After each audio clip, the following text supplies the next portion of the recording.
Dalam kitab dijelaskan, di padang mahsyar kelak, ketika seluruh manusia dikumpulkan dari Adam sampai kiamat. Bayangkan, sejak Adam sampai kiamat, berapa triliun manusia berkumpul di satu tempat. Dan pada saat itu hampir seluruh manusia gelisah. Kenapa mereka gelisah? Karena mereka ingin status hukumnya masuk surga atau neraka, sementara pengadilan belum juga dimulai. Samalah kalau kita dinyatakan tersangka sama polisi, kan kita mau cepat diadili. Adili saya. Kalau saya salah, berapa tahun vonisnya? Kalau tidak salah, adili lalu lepaskan dari sangkaan itu. Demikian juga di padang mahsyar. Hampir seluruh manusia gelisah. Saya ini masuk surga atau masuk neraka? Sementara pengadilan belum juga dimulai. Dalam keadaan gelisah itu, datanglah sekelompok manusia menghadap kepada Nabi Adam. Ya Adam, engkau adalah bapak kami semua. Tolong menghadap kepada Allah, berdoa supaya segera dibuka pengadilan. Mendengar ini Nabi Adam geleng kepala. Saya malu ketemu Allah hari ini. Kenapa? Saya pernah makan barang haram sekali waktu saya hidup.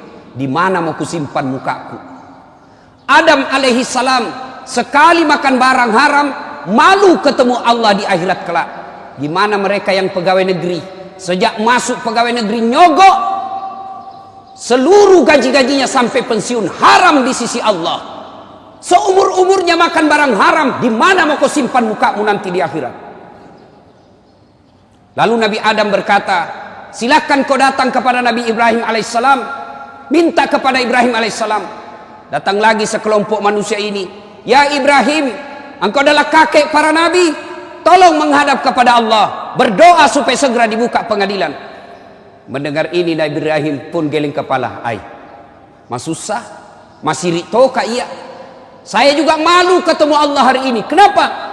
Saya pernah bohong sekali waktu saya hidup. Di mana mau kusimpan mukaku hari ini? Ibrahim alaihissalam sekali bohong, malu ketemu Allah di akhirat kelak. Gimana anggota DPR yang tiada hari tanpa bohong? Gimana para politisi ketika kampanye pilkada, pilgub, pilpres, banyak janjinya, setelah terpilih tidak pernah dilaksanakan janjimu? Di mana kau nanti di akhirat? Dicari kau nanti dengan Allah. Mana ini pembohong semua? Ibrahim alaihissalam sekali bohong, malu ketemu Allah. Gimana kita yang politisi tidak hari tanpa bohong? Lalu Ibrahim alaihissalam berkata, coba kau datang kepada Nabi Nuh alaihissalam, minta berdoa. Datang lagi sekelompok manusia ini menghadap kepada Nabi Nuh. Ya Nuh, engkau adalah Nabi dan Rasul, tolong menghadap kepada Allah, berdoa supaya segera dibuka pengadilan.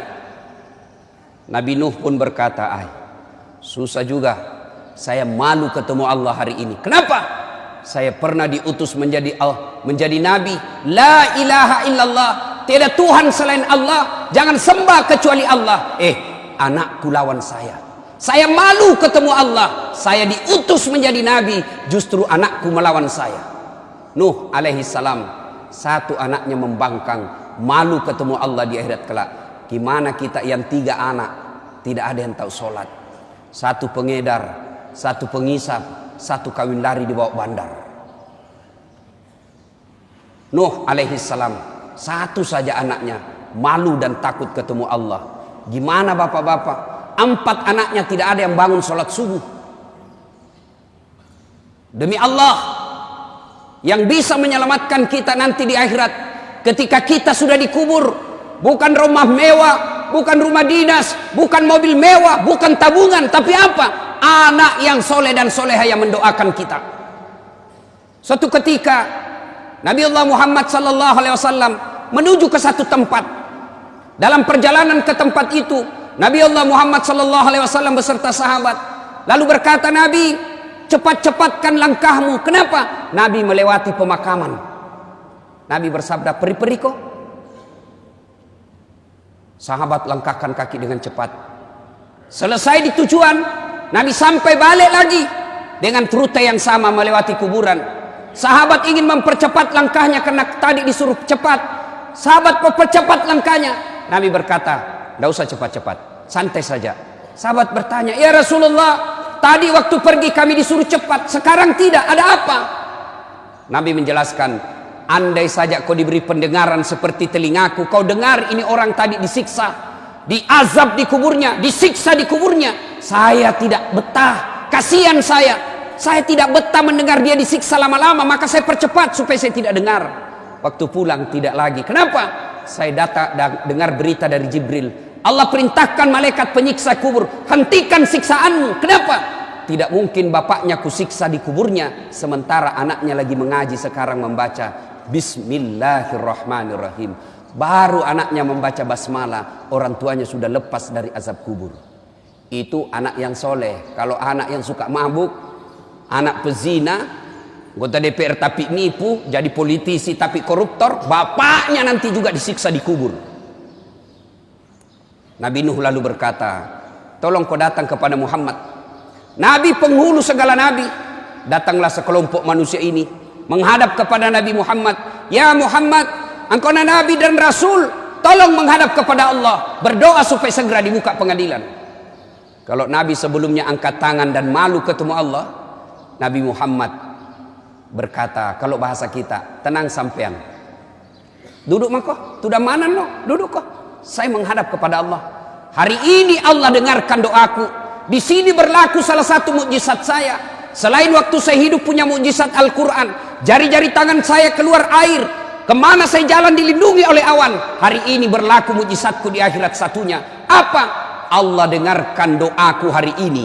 Syafaat saya berlaku hari ini, di mana seluruh manusia tidak didengar doanya, malaikat pun tidak didengar pemohonannya hari ini, hanya saya yang didengar Allah. Duduk sampean. Nabi lalu menghadap kepada Allah. Ya Allah, kami sadar banyak dosa dan kesalahan, kami sadar banyak maksiat, tapi kami sudah sadar juga Engkau Maha Pengasih dan Maha Penyayang. Ya Allah, tolong ampuni dosa dan kesalahan kami ya Allah. Lalu mulai buka pengadilan.